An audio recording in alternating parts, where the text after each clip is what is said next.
तर गणपतीसाठी कोकणात एसटीच्या 4300 बस जाणार आहेत। गणेशोत्सवासाठी एसटी महामंडळ आता सज्ज झालंय। 2 सप्टेंबर ते 17 सप्टेंबर दरम्यान एसटीच्या जादा बसेस या धावणार आहेत। व्यक्तिगत आरक्षणासह गट आरक्षणाची सुद्धा सुविधा उपलब्ध करून देण्यात आली आहे। मुंबई, ठाणे, पालघरमधून एसटीच्या जादा बसेस सोडल्या जाणार आहेत। याचा आढावा घेतला आमच्या प्रतिनिधींनी।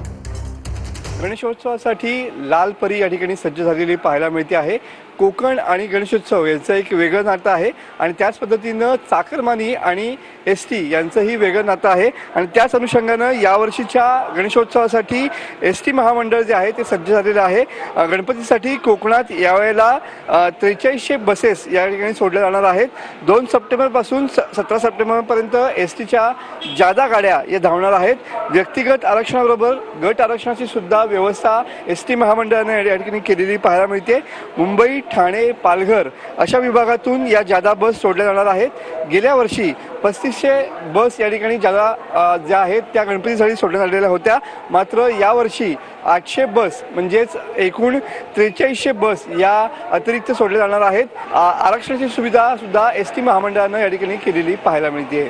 कॅमेरामन समीत गजनेसह मनोज लेले, TV9 मराठी, रत्नागिरी।